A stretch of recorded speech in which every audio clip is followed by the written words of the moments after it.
Yo, what is going on, guys? So I wanted to make a video talking about a potentially underrated first-person shooter on mobile right now, specifically on Android, because as you guys will know, on this channel a lot of times I make videos talking about upcoming mobile games, and sometimes those upcoming mobile games aren't due to release for like 6 months to a year. And when I make those videos, a lot of people usually say stuff like, oh, I wish this game was available now, or I wish we had something else to play right now besides the usual games like Call of Duty Mobile or PUBG. So I wanted to go and look for something that maybe is a little bit underrated and could use a little bit more love and attention, and more specifically, something that is available right now on the Google Play Store or the Apple App Store. So I've been looking through various games and stuff, and I found a first-person shooter that actually seems pretty cool. Now this one is called Warafter. Warafter is your traditional first-person shooter. When I was playing it, it's basically just team deathmatch, and there is a slight post-apocalyptic feel to it when you go into the main menu and stuff, but for the most part, it's a generic first-person shooter. Now, the first thing that I want to note about this game is that there is some issues. I'm not saying that this is a perfect game by any means, but I think it has a lot of potential. For the first thing that I wanted to point out, it has really good graphics. I have no idea how they squeezed this level of graphics in a game that only takes up like 500 to 600 megabytes. There is a little bit in terms of lacking of content. There's only like 5 maps at the moment, and there's only a couple of game modes, but still they were managing to squeeze all that content with this level of graphics in a very small install size. And I know that's important for a lot of people when looking for games, because not everyone has a bunch of storage size to be able to play their games. I was really impressed with the level of graphics. I saw the screenshots and I saw all of the promotional images in the Google Play Store page, and I was expecting that it was not going to live up to what they were showing, but it actually did. It actually did have that level of graphics, and I thought that that was very interesting, and it's just something that I wanted to point out because it really impressed me how good the game looks for how small the game is. It kind of reminds me of Area F2 a little bit, in the sense that Area F2 only took up like 800 to 900 megabytes, but it was a full-sized CQB first-person shooter. So it's kind of crazy that these random games out of nowhere are able to squeeze this amount of content and this amount of graphical settings and stuff in such a small package.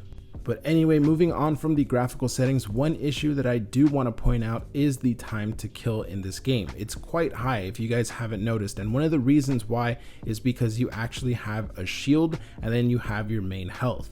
So the fact that there is shields in this game really make it so that the time to kill is a little bit too high in my opinion. So that's something that I definitely think needs addressing, because I just found that I'm putting like 20 bullets into something just to be able to kill them, when in reality it should be far less than that, and it's mostly due to the fact that everyone has that shield. And so I would like to see the time to kill slightly reduced to be a little bit more realistic.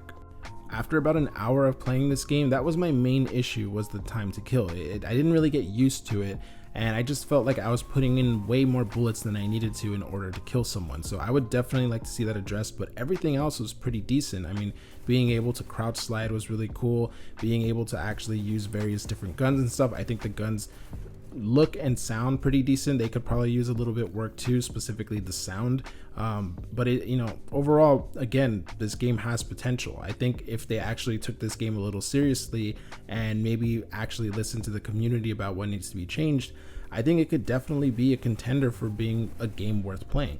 It's not going to dethrone Call of Duty Mobile overnight or anything, but it could definitely end up being improved upon. That way it's just another game that we have access to that we can go ahead and play.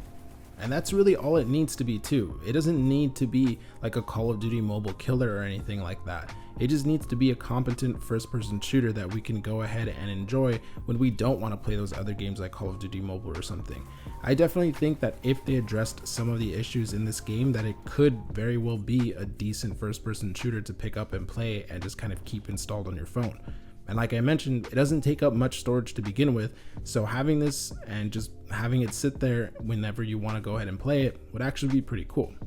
Now, the last thing I wanted to mention that could definitely use some work is the microtransactions. Very quickly, I saw that there are certain guns that are locked behind the premium currency, which is the currency that you have to actually spend real money on.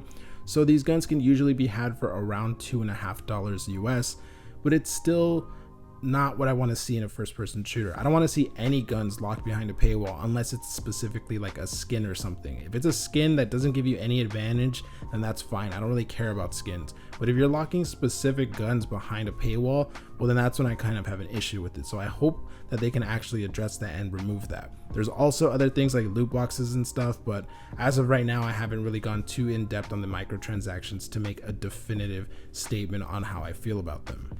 But I definitely wanted to point out that some of those guns do cost the premium currency, just so that you guys are aware that there are a couple of guns that you will have to spend a few dollars on in order to unlock. But beyond that, like I keep saying, this game has some potential. It has some minor issues and quirks, but if those are worked on, I genuinely think that this could be a pretty decent game on mobile. But anyway, that's going to be it for this video. Hopefully you guys enjoyed it. Let me know what you guys think about Warafter down in the comments below. I'm very interested in hearing your guys' thoughts on what you think of this game so far.